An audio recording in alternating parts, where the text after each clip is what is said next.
Hi hello నమస్తే welcome to our channel. నేను మీ Charmi. Present జాతకాల పేరుతో సోషల్ మీడియాలో నటీనటుల వ్యక్తిగత జీవితాలపై అటు ఆస్ట్రాలజీ పేరులో ఆస్ట్రాలజీ ముఖం అంటే ఒక ముసుగు వేసుకొని ఆయన మాత్రం ప్రజలందరినీ మోసం చేస్తున్నారనే విధానం పైన దీనికి సంబంధించి ఇటు వివాదాస్పద వ్యాఖ్యలు చేస్తున్న వేణుస్వామిపై చర్యలు తీసుకోవాలని అటు తెలంగాణ రాష్ట్ర మహిళా కమిషనర్కు Telugu film journalist association, Telugu film digital media association వాళ్ళు ఫిర్యాదు చేయడం జరిగింది.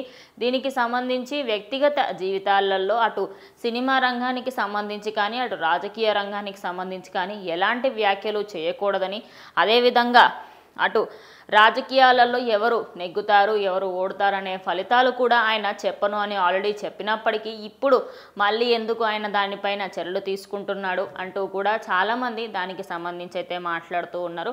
ఎటువైపు చూసుకున్నా కూడా ఇప్పుడు వేణుస్వామి పైన అన్ని కళ్ళు ఉన్నాయి అనుకోవచ్చు. ఎందుకంటే ఆయన గత ఎన్నికలలో ఎప్పుడైతే వైఎస్ జగన్మోహన్ రెడ్డి ఓడిపోయారో అప్పుడు ఆయనంతట ఆయన నేను ఇంకా ఆస్ట్రాలజీ వైపు వెళ్ళను, నేను రాజకీయ విశ్లేషణ చెయ్యను, అలాగే సినీ విశ్లేషణ కూడా చెయ్యను అని చెప్పిన ఆయన రీసెంట్గా నాగ చైతన్య అలాగే శోభిత పెళ్లికి సంబంధించి ఆయన మాట్లాడడంతో ప్రతి ఒక్కరూ ఆయనకి రివర్స్ అవ్వడం జరుగుతుంది. అయితే ఇదే విషయానికి సంబంధించి దీనిపైన చర్యలు తీసుకుంటానని అటు మహిళా చైర్మన్ చెప్పడంతో దీనికి సంబంధించి అందరూ కూడా ఒక విధంగా హ్యాపీగానే ఉన్నారు అనుకోవచ్చు.